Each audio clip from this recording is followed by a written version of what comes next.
being in front of camera is not like talking to people live on stage.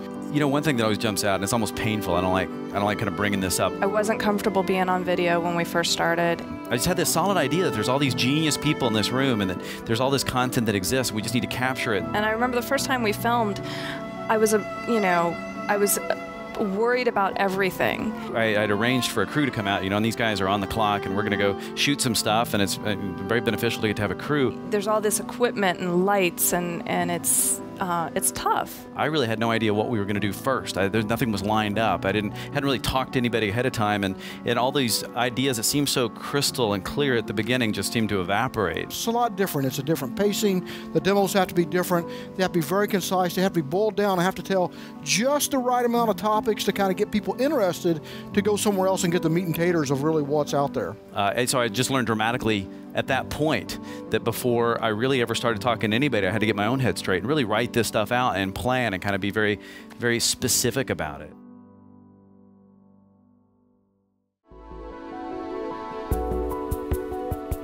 Oh, the teleprompter. Well, I think, you know, using a prompter had always been like, okay, well, if that's why everybody looks good on video, right? Because all you got to do is you write and then you just read it, and that's all there is to it. Yeah, teleprompting sucks, man. I honestly don't like the teleprompters.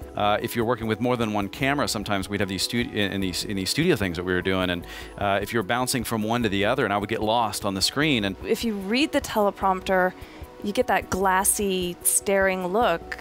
And it's really hard to read it and still be putting energy into things. Never once did we ever really get to the point or feel like that you could write something down and then deliver it as if you just extemporaneously thought about it. I mean, there's professionals that can do that, of course, but you know, using a prompter and thinking that that's going to somehow that's the key to why everybody suddenly looks good on video, I found out dramatically. Nothing could be further from the truth. I would rather go on a vegetarian diet than use teleprompter.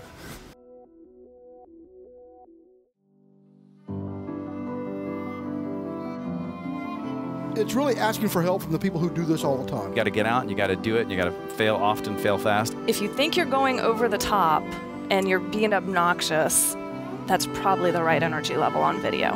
My stage presentations always got better if I practiced and just pretended that I was in front of another room. I get better because the people around me are incredibly good, and I ask them for help, for feedback, and I honestly want it. I don't want to argue the point.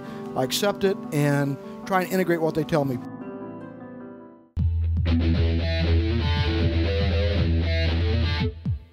We'll fix that in post.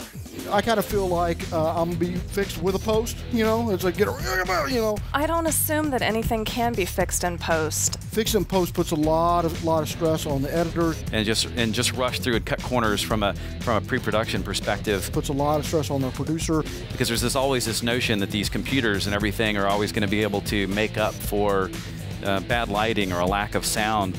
And I think that there's some things you can do there, but that is to the creative direction of who is actually doing the editing. Not really something I think about.